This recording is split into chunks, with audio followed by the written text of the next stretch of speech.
welcome to the Mandcave. It's the only podcast hosted by two best friends with nothing in common except their names. I'm Mandy Fabian. And I'm Mandy Kaplan. And each week we test the limits of our friendship by arguing over movies, books, the latest trends, and of course, Mandy's dumb ideas. Grab a couch and let's get to it.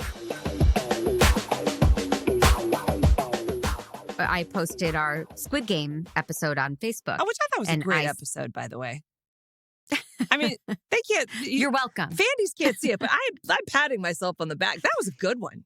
She's literally patting herself on the back. But I mispronounced the name of the show through the whole episode. Wait, what? Because I'm adorable. I called it Squid Games the whole episode. Did Carrie Jill tell you that? Did she No, call you to I point noticed. that out? Really? Yeah, I listened and I was like, I got to turn my game down. I am coming in hot. I listened and I was like, oh my gosh. And so I wrote like, Mandy mispronounces the name and Mandy does this, but it's me who mispronounced the name, y'all, for a solid 40 minutes. So. Oh, that is adorable. Thank you. I love it. Well, and friend of show, Tommy Metz, said, don't watch the rest of it. It just gets more gruesome. Because you and I were saying, well, maybe we could watch more, but he was like, we've been warned. You guys hit your barrier. Yeah. Well, I can't watch Squid Games because I am currently watching, and I know I'm late to this, but the morning shows. Second season. We had not gone into the second season, and my sister's in town, and like, you know, nothing we love more than watching like gritty drama together and soapy drama with big movie stars is even better. Right. So, yeah. So we've been watching the second season of the morning show. The second season was overall not liked, but I liked it. Oh, I like it. I like it because it's so escapism, and everyone is sobbing every other scene. Like it's so dramatic with, in a way, zero stakes. I mean, really, it's really not life or death. It's like egos of television personalities, and like, it's. Well, you're not very far in if you don't think it's life or death. Oh no, I know that. Yes, no, I know what happens in episode 8. We watched it last night. That was a big one. Oh, okay. Yeah, yeah. But still, I guess because it's so. I don't know. It's dramatic. I love it. It looks good. It's interesting. It's a world we don't get to visit very often. Yeah. Like all that behind the scenes stuff. Oh, yeah. I love it. Oh, no, I love it too. I love how like the sets are so gorgeous. I mean, I love that for a person walking down a hallway, they have like 3 different angles and big wide shots. And they do like walking through a house, like they just shoot every beautiful room, and you go like, wow, you could have just cut to them entering the room, but you wanted to see, there's all these sweeping. Yeah.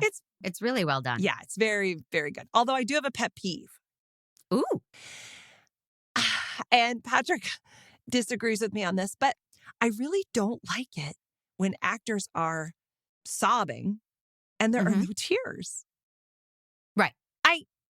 It's happened now, like 3 different actors, 3 scenes. And I'm like, come on, guys. Like, what's the point of, like, I get it. As an actor, the most terrifying thing to me would have been she sobs, because how do you, it's hard, that's really hard. See, now to me, it's she comes out in her bathing suit.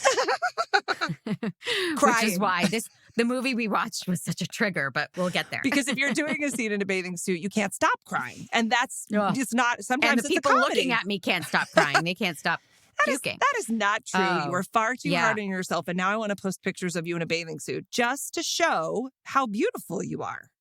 Well, that will be the last post you ever make because I will murder you. It will end our friendship and end this podcast, but still, it's the right thing to do. No, how do you feel about that? Like, I notice it and it takes me way out of the scene. Yes. If they're like, I notice all of those things when people don't eat on Big Bang, when they're sitting around the table and they're and they're all holding a piece of food on their fork and nobody takes a bite. Oh, I've never noticed that. Kaylee Cuoco always takes a bite. Oh, God bless her. And she's a pro. I know. She is. I love her. And I just said this to Jared. Everybody on television drinks their coffee black. And it's so irritating to me. Not everybody in the world does, but everybody on television just pours it from the pot and takes a sip. And no one adds cream and sugar. And on behalf of those of us who like cream and sugar in our coffee, I'm mad as hell and I'm not going to take it That's anymore. amazing. I thought I was a weirdo for noticing the no tears thing. Like, I thought I was just being persnickety, but you went deep. Like, you have serious television OCD about how people should behave on TV. That's amazing. You know, I can't even function in the world. Everybody annoys me. So when I see it on my TV screen, it's like a microcosm of much larger problems. You just deepened my appreciation of you, because if you're that annoyed all the time, you are genuinely a lovely person. Like, you really, thank you. You really are very charming for being so annoyed with. Oh my God! Don't use the word lovely or charming. I hate those words. I know. Thank God I have no short-term memory and I can never remember the words that bother you, so I can just talk. It's very helpful. It's terrific. What do you think about characters that hide creepy dolls in their purses? I've never seen one before this week. How's that for a segue? Were you ready to segue? Was there anything else you needed to share? I don't think so. Okay, good. You look good. So I figured there's no Bless nothing. your heart. It's that Great Wolf Lodge sweatshirt you've got going on, the light pink. This episode sponsored by Great Wolf Lodge. I love that you would go to an amusement park and buy a sweatshirt. That's adorable. Okay. So anyway, this week, yes, I asked you to watch The Lost Daughter, written and directed by Maggie Gyllenhaal, based on a book, The Lost Daughter. By Elena Ferrante, right. And she writes all of those books that everybody loves that I cannot get into. All those Italian books. Isn't that interesting? I have never read one of her books or heard of her before. Oh, she's a huge writer. I think I have the right person. Yeah. I bet you do. Yeah.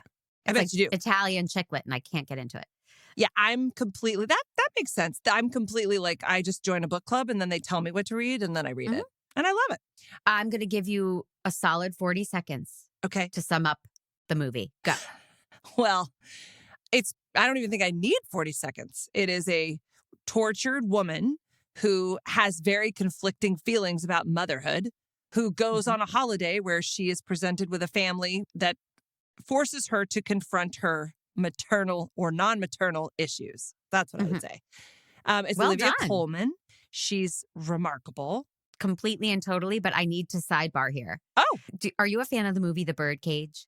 Oh, God, who isn't? When Gene Hackman is at the dinner and Diane Wiest, one of my favorite actresses of all time, and they're like, I'm sorry, are you saying Goldman or Coleman? And do you remember that whole scene? It goes on and on. And they're like, it's pronounced Goldman, because they're trying to deny that they're Jewish to the senator and his wife. And so Olivia Colman, Jer and I won't stop. Can't stop, won't stop. We're like, I'm sorry, are you saying Goldman or Goldman or Cold? So that's very funny. We're back. Thank you for giving me that gift, because I assume she'll have a nice long career, and now I will always have that in my head. I appreciate that. She is extraordinary in this movie. Yeah, she really is. I think she's extraordinary in everything. I haven't seen a ton of her, to be honest, because I don't watch The Crown. Right? Isn't she on The Crown? I also don't watch The Crown. But did you saw you her on Fleabag? Oh, right. That's right. She was in Fleabag. Yes, and she was also in The Favorite. Did you ever see that? No. Oh my God, Mandy. Oh my God. I may make you watch that. That was the gasp heard around the world. Yeah. Well, yeah. I like to give it. Yes. Oh, The Favorite is so good. It's got Emma Stone in it. Oh. And the other girl, I don't remember who else it was. Damn it. But anyway, I don't have to. All right. We may have to watch that sometime. That's a good movie. I love a period piece. And it's got girl on girl action. I can't believe that it's got everything you love. Huh. Yeah. So yes, she's marvelous in it. It's interesting. I had a friend tell me about this movie before we watched it.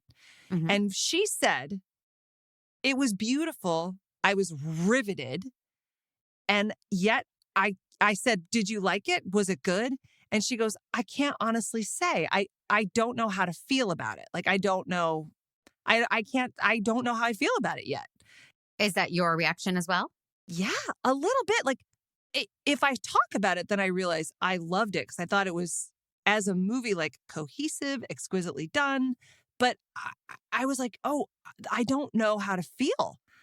There weren't a lot of really specific guideposts on you should feel this about the way this woman is behaving. Yeah, I can see that. I could see being conflicted and drawing no conclusion about liking it or hating it. I, of course, did draw a conclusion because I can't handle indecision. And I really did not like it. Oh, really? Really. I Interesting. don't like movies where nothing happens. Call me crazy. Well, not nothing. What was nothing. What? But no, she steals the doll. She saves the girl. There's the affair. Flicks a cicada. Is it? Yeah, but like the flashbacks were so labored and uncomfortable and not, I don't know. They didn't move along in a way that I was like intrigued by them. Every time they went to a flashback, I was like, ugh, we're back. Although I thought the acting was perfection by everyone except Dakota Johnson, who should be eliminated from Hollywood. But what? Yeah. Oh, I find her so watchable. You hate the word watchable. No, but we're going to get into a Dakota fight because I wrote, she's the worst. She's always posing. There are no thoughts behind her eyes. Every time she looks at anyone, it's like she wants to fuck them and she can only whisper. Maybe that's what I like about her. That's my jam. That sums it up. And in this movie, she didn't bite her lip like she does in everything, but I hate her. I just think she's the least interesting. Nothing she does has layers to me. It's all like posing. She's posing all the time. That's interesting. I think, like some people think Lady Gaga is a phenom. I think Lady Gaga's pretty good, but I can see she's a personality. And to me, I think Dakota Johnson's a bit of a personality. Like, I agree with you. She kind of does this thing, but I really enjoy her thing. Like, I don't know. I think she's really interesting. I'm making a grossed out face as if I just tasted something bad.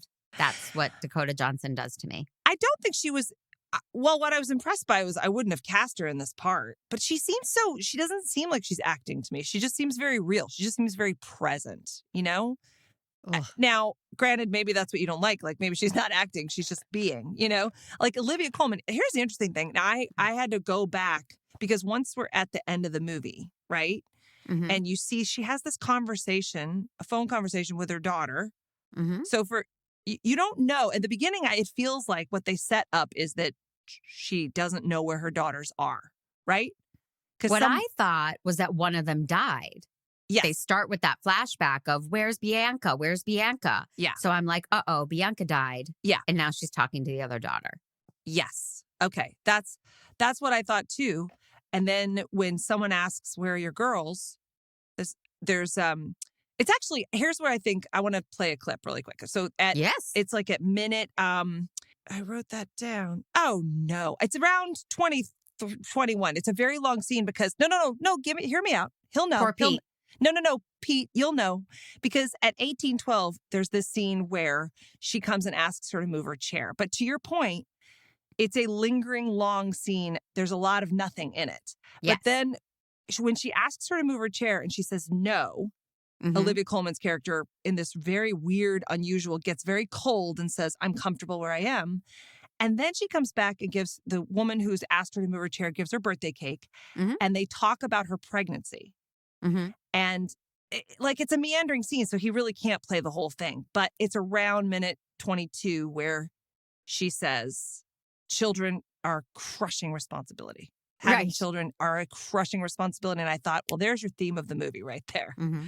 Like, that's the thing that she's trying to get to. So, Pete, play that clip. It's a really interesting scene. Play it. The cake bit. You want a piece of cake? Oh, thank you, no. I'm sorry about earlier, all right? It's my birthday. Happy birthday. Thank you. How old are you? I'm 42. You got a lovely big belly. Well, it's a girl, so you know. And how much longer have you got? 2 months. My sister-in-law had hers right away. Took me 8 years. Well, these things happen when they're supposed to happen. But have a great birthday. Where are you from? From Cambridge, near Boston. No, I mean, where are your people from? My people? Yeah. Are from Leeds, at Shipley, really. fancy. No, it's not fancy. I thought you were from Queens. I swear. Not because you talk like it, but just like something. That's where we're mostly from. But we have family in this town for like 300 years. Oh. You don't have kids. Yes, I have 2 daughters. Where are they? How old are they? Bianca is 25 and Martha is 23. No. I mean, you're too young. You must have started really early. I'm 48. Shit. No. You look amazing. We were saying before you couldn't be more than 40. Damn, you're lucky. What's your name? Leda. Nada? Leda. Leda. Leda what? Caruso. Oh, Caruso from Queens. I'm Callie. Callisto. It means the most beautiful. You're not gonna have a bite. Not even one bite. Oh. How can you hold cake and not eat it? It's good, right? That's really good. Yeah. Look, I'm sorry about earlier as well. I was feeling a bit anxious. Yeah. Well, you know, the sun can do that. And, well, maybe your girls, being away from your girls, you know? Yeah, well, you'll see. Children are a crushing responsibility. Happy birthday. The cake looked dry, by the way.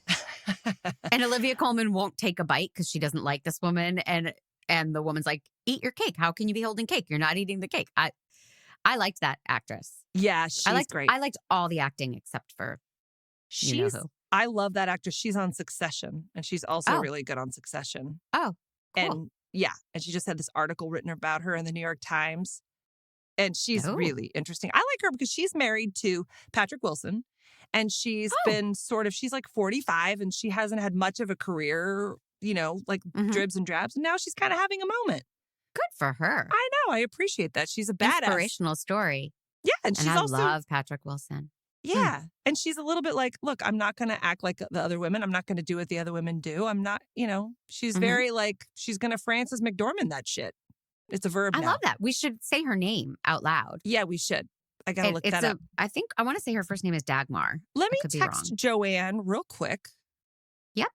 I have her on my speed dial. We will While we're talking about performances. Yes.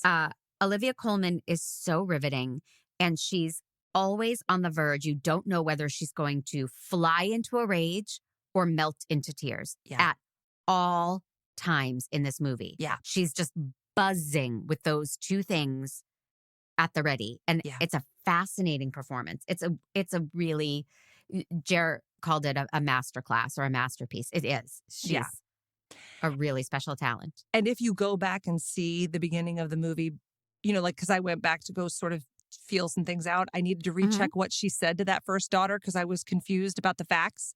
Yeah. But you notice, I was like, wow, she's way lighter at the beginning of the movie. She's trying, she's more of a reserved, proper English woman with a secret, with a fragility to her. And then by the end, she is so tortured by her memories, this experience with this family. Like, that was the other part too. Like, not only is she great in every moment, but she really changes throughout this movie in a subtle way. But it's incredible when you see them. Yeah, she's coming apart at the seams. Yeah. And I thought, do you have the actress's name? Yeah, Dagmara Dominus. I don't know how to say her last name, but Dagmara Dominus. She's great. Yeah. # she's great.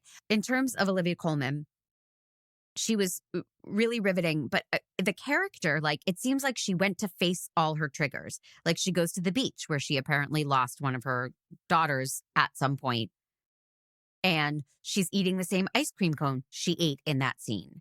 And it's like, it just, to me, it felt like watching somebody do immersion therapy where they're like afraid of spiders. So they're going to go into a cage, a vat full of spiders. Like, why would you go to all your Oh. triggers. That's interesting. I didn't see it that way at all. I didn't see it as, because it's like she goes on a holiday to Greece to a beach because that's I didn't see the beach as the trigger because most of the flashbacks with the kids are in the apartment. Mm-hmm. And I also, I guess, weird, maybe intentional, because at the end you find out that her daughter was not lost at the beach or hurt. She's still alive. Right. And I couldn't gather. So had she not spoken to her daughter in 20 years or something, or in like years? No, I think, she says, I left. Her big secret is that she left her daughters. Yeah. Spoiler alert. Sorry. Right. I'm supposed to say that before. So she abandoned her daughters.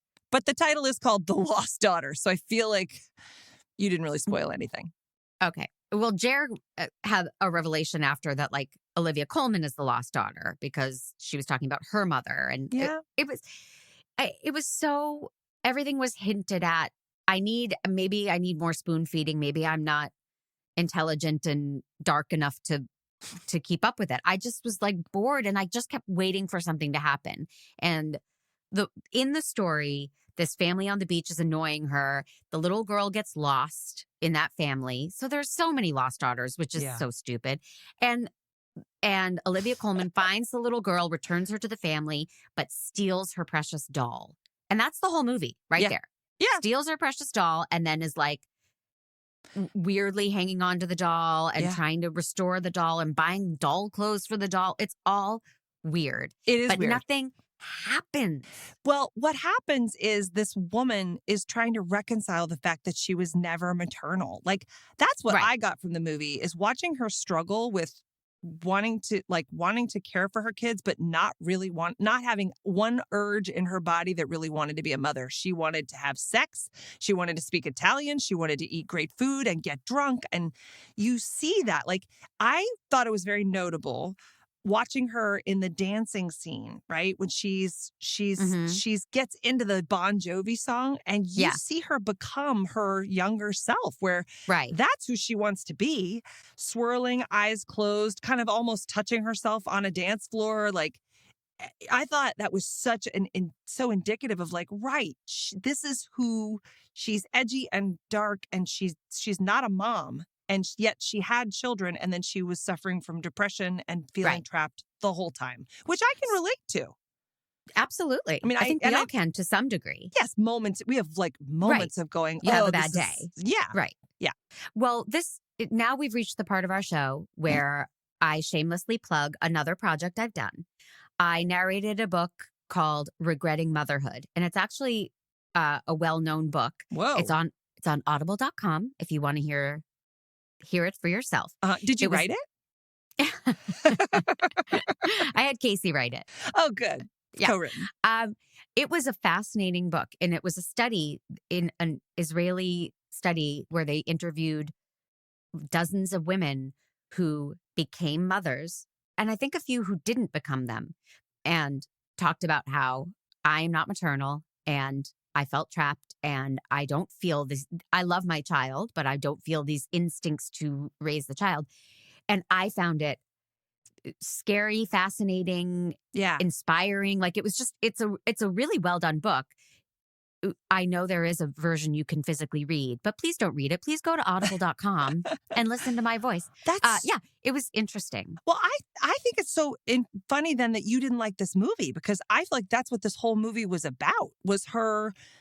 There are two really key moments when she says to the man, she has an affair, right? She's having this torrid... In flashbacks. Yes, all in flashbacks, but who cares? It's still happening. No. I'm clarifying for people listening. It's not Olivia Colman having the affair. It's the younger version of that character. Yes, sorry. Yes, it's the younger character. Yes. I thought, So anyway, she's on the phone with her kids, and then she gets off and she goes, "Oh, I hate talking to my kids on the phone."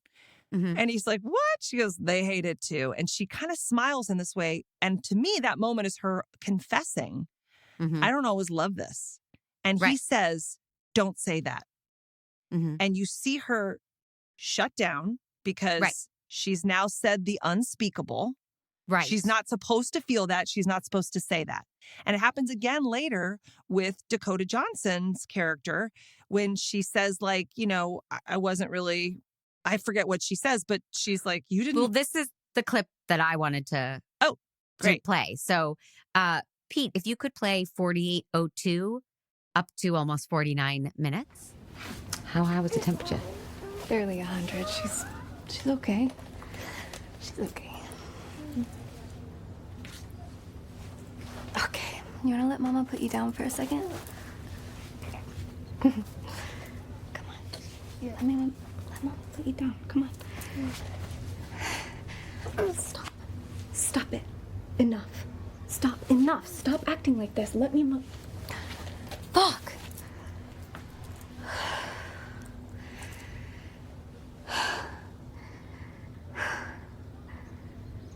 She's driving me crazy. Because Daddy's away, right? Daddy's away, and you're taking it out on me. All right, come to Auntie, baby. Come on, come to Auntie. There we go, my big girl. Oh, God, my big girl. Go, so I can have a minute. Sometimes you just can't handle it. I know. That was Dakota Johnson telling her story. So please say what you wanted to say. I just wanted people to hear it. My problem with that was it was so on the nose. Like, she's like, hey, Olivia Colman, I feel everything you feel, and I'm having the same experiences you had. And it was so like, oh, really? Like, it just felt so convenient and repetitive. It's interesting because, like, how could it be on the nose and not spoon feeding enough? Because I didn't feel like anything was on the nose enough in a way. Like, it was all kind of, all the pieces were laid out for me, and I really have to think about it to put it together on some level. Right. That was an excellent point you just made, and I resent that you like caught me in a trap, and now I have no way out. Oh God, no! Don't chew your arm, Mandy. It's gonna be fine. Stop it. You're right. I mean, I thought that was too on the nose, but then I was confused by a lot and needed more information. Yeah, but it was like, for me, it was like, here's the theme of the movie. Right. Here it is again. In case you missed it, here it is again. Here it is again. And it's like, enough with the theme of the movie. Well, yeah. There was no plot. It could have been 10 minutes. Yeah. It was a very, what do they call it? They call it lyrical, or it's not lyrical. There's a word for that kind of movie. Okay. Yeah. Or pretentious? Boring. Sure. Yeah. If that's what you want to go with. That's what they call this movie. To me, that showed that way very clearly the perspective of what somebody in that situation must feel. You can't ever be intimate with anybody because your intimacy makes people reject you and say, you can't feel that. You don't mean that. Mm-hmm. You can't say that. That, I thought, were the two scenes that really, really point up why she's so isolated and what she is struggling with. And maybe the whole bit with the doll is supposed to, like, symbolize that, you know? I don't know. I agree with you. It was it was not, it sort of meanders in that way, but tonally it's like a Coen Brothers movie. Like, they have plenty of plot, and I usually don't like them. Or like that movie, There Will Be Blood. These all have really strong tones that I don't appreciate, but I can appreciate as a movie. Like, it's not my personal preference, but as a movie, like, I actually really was on the edge of my seat wondering how this was going to play out. And I thought she did a really good job visually, and the performances, and like, I was leaning in. I just, at the end, I didn't know how to feel. I didn't know how to feel. Well, speaking of Maggie Gyllenhaal as a director, Hollywood fun fact, her husband played... Jake Gyllenhaal. That's her brother. Her husband, Peter Skarsgård, is the man with whom the young Olivia has an affair with. I didn't phrase that well. I didn't know he was her husband. Yeah. So Maggie Gyllenhaal directed her husband in a very intimate, sexy scene, like a love scene. Yeah. A couple of them. Yeah. Really sexy moments with this. And also, did you get the name of the actress who played young Olivia Colman? She was exquisite. Oh, she's loved incredible. Her. I loved her. Yeah, she Jessie is amazing. Right? Jessie Buckley. Yeah, she was incredible. Oh, God, she was wonderful. But so imagine, my question to you is, could you direct Patrick in an intense, sexy love scene like that? Oh, that's interesting. I could, but I could. But I don't think Patrick likes being directed by me. Well, you've said this, but like, let's say Hollywood. If he was like, yes, I would love to listen to my wife tell me what to do. It would be, that's interesting. My first response is yes, I'm sure I could. I'd have to get over a lot of my weirdness because there are times I've seen Patrick in a love scene and I get a little like, oh, that's real. Like, that's a real move. I don't think I could watch Patrick in a love scene. Like that it's just like watching your brother. Right, but then it is very much. But then I went and made a movie where I did it 30 different times and asked all my friends to watch me. So I don't have a problem watching any of my, like, that's because I can separate it out. I know you're playing a character. I loved your movie. But did Jeremy have a problem with your movie ever? I don't think he did. No. Yeah, it's kind of, sometimes when there's like I said, when there's a specific move or flirtation or something that I see him do in a scene that he would do with me, it makes me go, right. You're right. That's mine. Yeah. That's not supposed to be for anybody else, you know. Jer was on set for 30 Nights when we filmed like a big passionate kissing scene. Yeah. And I felt uncomfortable. I'm like, I know he's in Video Village watching. Like he was there, you know. Yeah. But did it make it hotter on some levels? Of course it did. Of course. 30 Nights, available on Tubi. It's a really great movie. For new listeners, you should really go check it out. It's really, really fun.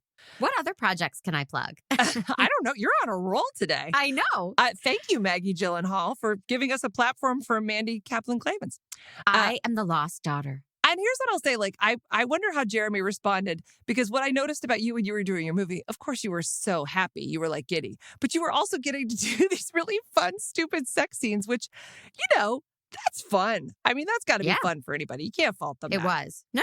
It was fun. Yeah. 30 of them. Yeah. I didn't know. I love Peter Sarsgaard. He has a light in his eyes. I just think he's one of my favorite actors. I was really excited to see him in this. I didn't know they were married, so thank you for that. Yeah. Well, I mean, do you want to give it some man jobs?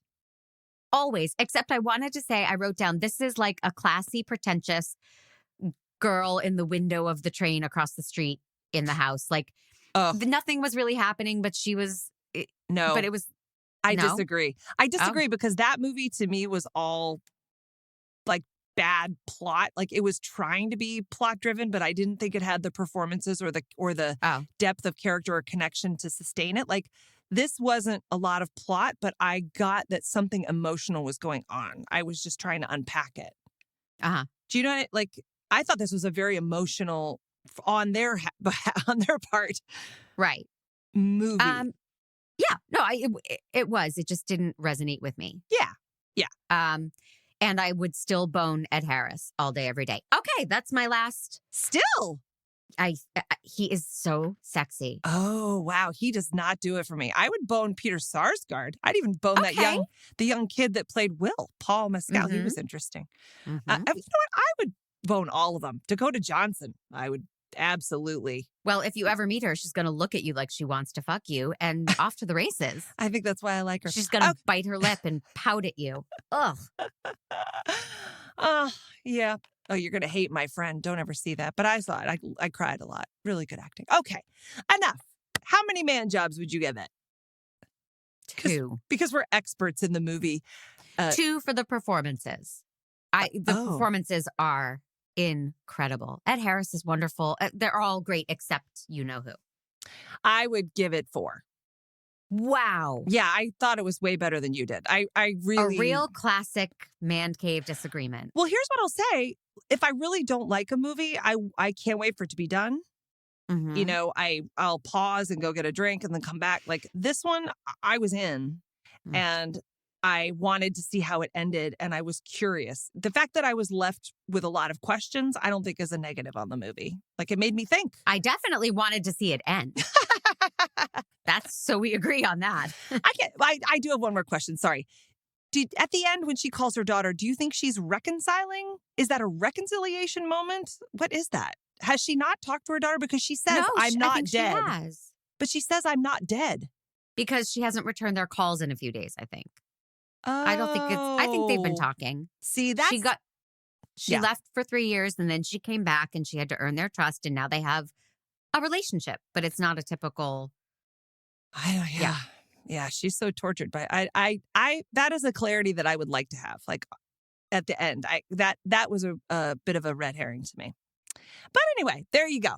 I can't wait to see what you're gonna give me for next week. But in the meanwhile,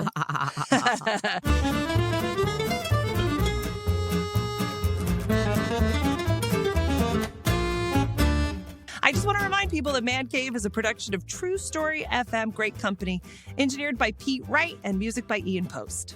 And you guys, wherever you're listening, please leave ratings, reviews, stars, and tell your friends about our podcast. Yeah. You hit a little button on your phone and it says share this episode. Yeah. Share it with a few friends. We want to spread the word. We want to keep doing this. And we are seriously excited when people give us feedback, when they tell us what they think about what we're watching. It's great. Yes. So please do that. Yes. And speaking of that, you can also join us on Discord. You go to mancave.com/Discord. If you're a Discord person, there's a community channel for everybody. And there's a super secret Mandcave member channel, which is great. I just want to say that's only for Fandies. So Yes. you go to mancave.com/Fandy and you can join. $5 a month gets you fun perks, bonus content. Yeah. Please do it. For the Go cost, ahead, join us. For the cost of a cup of coffee, you too can hear extra goodies that usually involve our adorable children. Oh, wow. That's not a sell on a Lost Daughter episode. All of the people who didn't want children are like, ugh. It also sounded slightly pedophiliac, but I don't think we're supposed to say that. Yeah. Oh, well, okay. Anyway, and there's also merch. So everybody should check that out. Really comfy, cozy sweatshirts and t-shirts and mugs. And they've got our beautiful faces on them and they're fun episodes. There's merch for almost every episode. So you can go to mancave.com/merch to get that. That's the business.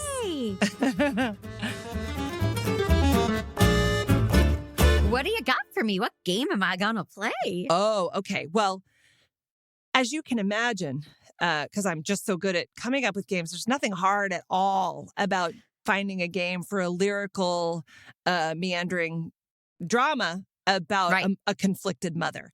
So you have a choice. You can either play the missing children quiz, where we go and we try to quiz you on which children have been found missing and how long it took them to be found. Which character are you from The Lost Daughter? Or there's actually a quiz. It's 30 questions. We can do that. Or there's a third game where I quiz you on, was this movie directed by a woman? Oh, yeah. Let's do that third one. Yeah. Well, that's the only one I prepared because duh. Okay. Yeah. I didn't know you were kidding. Okay. No, but I could do the missing children quiz, but it just doesn't seem like, it's not fun. Oh, my God. Elizabeth Smart. That's all I know. Oh my God, you're Talk funny. about anxiety. Holy shit, right? Squid Games. I didn't know you were kidding. You'd be in bed all day, like clutching your blanket, like, oh, I have missing children. No, I love missing children. I know you They're keep posting hilarious. Casey up on that website, hoping there'll be a taker, but Oh, he's so cute. It'll happen. All right. so sweet. So directed by a man or woman, list Yeah. of movies. Okay. Yeah. You tell me. Okay, The Slumber Party Massacre, man or woman? woman. Did you know that or were you guessing? I'm guessing. Correct. Never even heard of that movie. Me neither. But Did shame you make it on up? us. No, but shame on us because, that's we should support okay, Bend It Like Beckham. Oh, woman. You knew that? Isn't that Marinere?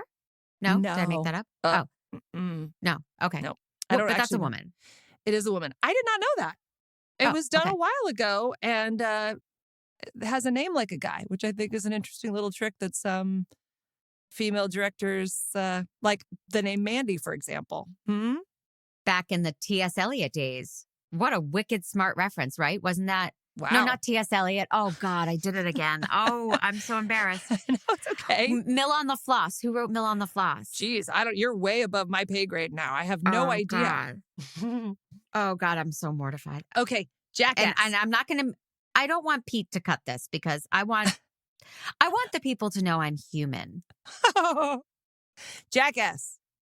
A man. I'm not calling you a jackass. I'm asking you if the movie Jackass was directed by a woman or a man. A man. Okay, fair enough. Yeah. You Wait, might know but- all these.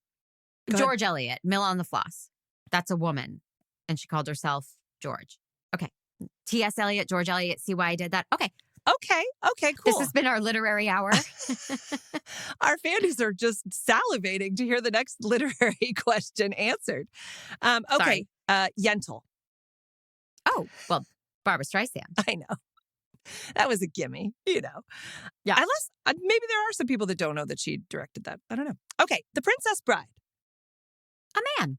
Yeah, Rob Reiner. that's a. I just had to say that because this is one of my favorite movies. Children of a Lesser God. A man. A woman. Oh. How about that? I How don't know the about name. that? I didn't write love that that down. movie. Yep. Me too. A boomerang, rang. Friday the 13th. A man. Yeah, that's actually kind of a famous one. Okay, Wayne's World. Oh, a woman. Correct. Betty Thomas, right? No. Oh. No. Her name is, boy, our research team. It's, what is her name? It's Polly something. It's not, I'm going to look it up. But Fast Times at Ridgemont High. Penelope Spheris. Spheris. Yes. Oh, of course. Mhm. Fast Times was Amy Heckerling, wasn't it? No, it was Cameron Crowe, but she wrote the script. It was. No. It was Amy Amy Heckerling. Yes. Oh, okay. Correct. Very good. I was surprised. I knew Wayne's World was directed by a woman, but I did not know Fast Times at Ridgemont High. I didn't know. Big. Oh, Laverne. Right? Penny Marshall. Yeah. And lastly, The Big Sick. Oh. I love that movie. I can't think of who directed it. I'll say a man. It was a man. It was. Okay. Well, you got all of them right. I purposely, put a lot of women in there because, just wanted to point out women are wonderful Because directors. Sisters are doing it for themselves. You're not the only one who can promote their own projects. I mean, I just am directing a movie and in post. And so, just a shout out. Thanks, Maggie Gyllenhaal, for paving the way. My movie's going to be real different, but Yeah. I'm going to like your movie. Yeah. Oh, speaking of movies, what do you got for me? Okay. So I know something about you, and I think you said it on the podcast recently, that you don't watch scary movies. Is that accurate? Yeah, no. Nope. They're too, I can't separate from them. Then that makes me scared. And I don't like being scared. Yeah. Oh, well, sweetie, I would never want to put you in an uncomfortable position as I evilly take a sip of my water with lemon. Jesus Christ. There's a little movie out right now called Scream 2022. What? The Scream saga continues. The scariest part is going to be Courtney Cox's face. Oh, with her work. Oh, she's in it? Oh my God. Oh, you've never seen the original Scream? I mean, 100 years ago, right? Okay. Yeah, you might want to refresh. I'm going to try and refresh on the original Scream because I hear this one, the new one is very referential to the old ones. Oh my God. Is it a comedy? Is it a comedy horror? Or that's the other one? That's Scary Movie. Yeah, no, it's funny and it's for kids. It's wonderful. You're going to love it. Oh, I'm going to take you on a date to the movie theater. Okay. We're going to wear our masks, our N95s. We're going to curl up and we're going to watch a scary movie. And I can't wait to watch you watching it. Oh, that's what I'm going to do. Okay, as long as you hold my hand and hook up with me after, I'm fine. Of course. You mean like every movie we see? Yeah, it's the standard. Yes. Okay, I'm in. Woo! Oh, boy. Scary movies. Jesus Christ, it was supposed to be I thought it was new, Mandy. All right, thank you. All right, so until next time. All right. Love ya. I love you.